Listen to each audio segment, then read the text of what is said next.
Alright, welcome back to my series on Taiwanese phonics. Now in this video, I'm going to go over the vowel combinations. So there are a few of them, most of them are pretty straightforward. And if you look at the first one here, just as an example, we've got the A-I. So if we put those two sounds together, A-I, it's just as you would expect, I, and the word here is sai, which means lion.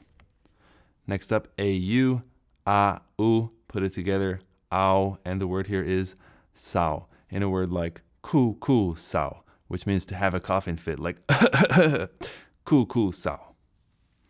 Here we've got I-A, I-ya, ya, just as you would expect. And again, don't forget when you've got an S in front of an I, you're going to change it to that SH sound, sh. So the word here is siá, which means to write. You could say to write a letter, siá-phoe. Here we've got I-A-U, so this time it's three vowels, but again, just as you'd expect, I-A-U, yao, yao, and the word here is xiao, which means to be crazy in a word like khí-siàu. Here we've got an I-O. Don't forget the O sound is that sound. It is not an O sound, that's the O with the dot next to it. So this word is siu, which means hot, like if you boiled a pot of water, you would say that the water inside was sio-sio-ê. And here we've got the I-U, again read just like it sounds, I-U, U, and the word here is siu, which means to fix in a word like siu-lí. So let's review those one more time. Sai, sao, xia, xiao, xie, siu. So here we've got a few more vowel combinations, and this time for these ones with the O, basically what it's going to do is the O will sound kind of like a W sound in English. So this one here, it's not going to be O-A like ah. It's going to be a W sound. So we'll read this one as koa, which means song in a word like chiùng-koa, to sing a song. Again, same for these two here. So here we've got W and then A-I, Y, and this word is guai, which means well-behaved. We could say that somebody, if they're a well-behaved child, we would say they are a koai-kiáⁿ. Next up, we have the O-E, and that's, again, kind of like a W with our E sound, so we. And here we have the word kue, which means melon in a word like watermelon, si-koe. And down here we've got the U-I. Now, if you're coming from Mandarin, this one is a little bit different than the Mandarin spelling, so don't rely on that Mandarin background that you might have. Here we're going to read it just as it's spelled. So this is U-I, ui, and this word is kui, which in a word like ke-kui means balloon. Now, ke-kui actually means chicken gizzard, but for some reason in Taiwanese, chicken gizzard came to mean balloon. So ke-kui, balloon. Let's review these once more. Gua, guai, gui, gui. All right, so you may remember from the last video that for a couple of those single vowel sounds, sometimes they change depending on what the following consonant was. Now for these vowel combinations, there's only one that changes like that, and it is the I-A sound. So I-A normally sounds like I-A, ya, and here we have some example words. So kia, which means to send.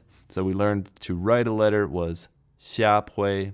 We could also say to send a letter, kià-phoe. And here we've got another example, khiàm, which means to lack or to be deficient in something. So we could say a word like khiàm-khoeh. Now, if the IA is followed by the T or the N, and remember that is exactly the same set of exceptions as the short I and the short U sound, then we're going to change it from an IA to an E, a short E sound, almost like in the English word head or bed, something like that, E. So the sound here will be get, and we already learned the word for to marry, which is get-hun, and that's this get right here. Next up, if we have the N at the end, it changes to that S sound. So here we have the word gen, which means to see, and we could say a word like 再见, which means see you later. Let's review those once more. Kia, kiam, get, gen. Now, hopefully you remember from the last video that when we have these short E sounds, like here, and it's followed by a K, it changes into an I. And because it starts kind of with an E sound in that case, I, then we change this S to the sh sound. So this word again was xik, and here we had xiang.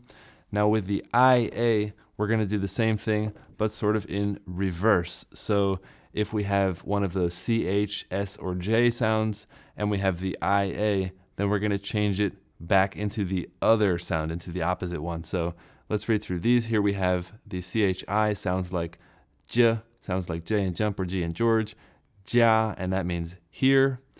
And here we've got Jiam in a word like chiam-tùi. It means to target something, to focus on something. Chiam-tùi. So these are just as we would expect. And then down here, we've got that IA sound. And again, it becomes the short E sound, the E sound, because of that T or N at the end. So here we've got Z and Zen. And notice that the CH changes into that DZ sound because this E sound no longer starts with the E sound. Now it starts with an E sound. So again, Z and Zen. And we can have a word like zebok, which means like a TV show, or if you've been to a Taiwanese night market, you may have eaten one of those oyster pancakes, and that will be called ô-á-chian. So let's just wrap up and review all of those sounds one more time. So here we go. Sai, sao, xia, xiao, xie, siu, kwa, kwai, kui, kui, kiat, khiàm, kiet, kian, jia, jiam, zet, zen. All right, as always, if you found this video useful, please don't forget to head down there and hit that subscribe and like button. Give me a thumbs up. Don't forget the bell icon. Feel free to leave me a message or a comment, and I will see you in the next video. Cảm ơn.